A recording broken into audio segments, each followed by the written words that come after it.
Hey, good morning. I'm Vic Senese with UroNurse News. Be sure to like and subscribe to our channel. Scientists are discovering that one unexpected source may help monitor the health of our environment: bear poop. That's right, bear poop. Yes, researchers say black bears may actually serve as living biosensors, helping scientists track pollution, antibiotic resistance, and environmental contamination in the wild.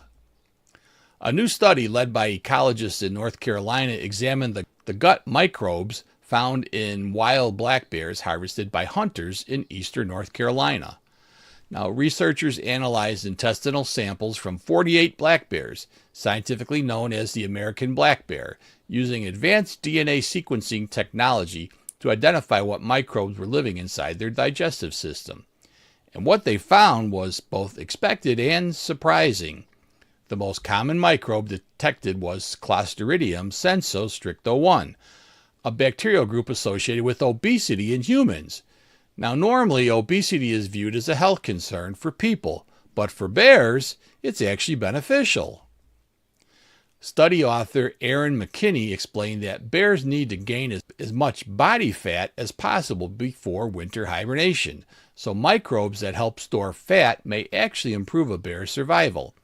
In other words, what would be unhealthy for humans could be essential for bears trying to survive harsh winter months.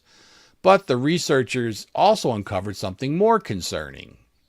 The team discovered high levels of two antibiotic-resistant microbes, Enterococcus and Ochrobactrum.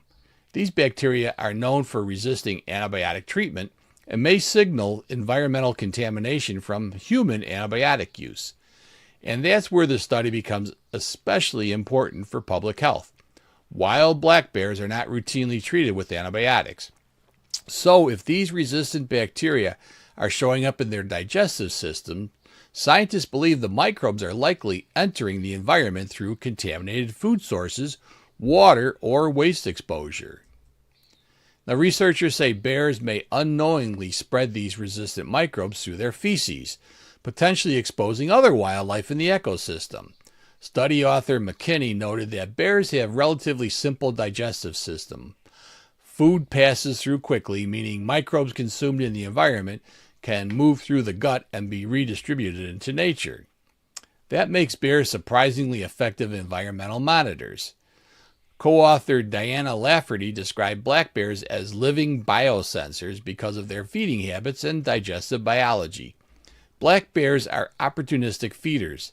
They eat berries, insects, plants, carrion, human garbage, agricultural crops, and almost anything available in their habitat. Because of that, scientists say bears provide a snapshot of what's happening across the ecosystem around them. Researchers believe studying bear microbiomes could eventually help detect broader environmental problems, including antibiotic pollution, ecosystem disruption, wildlife disease transmission, and even changing food availability linked to climate and habitat change. This emerging science highlights how closely environmental health, animal health, and human health are connected. It's part of a growing movement known as One Health, where researchers recognize that the health of people, animals, and ecosystems are deeply intertwined.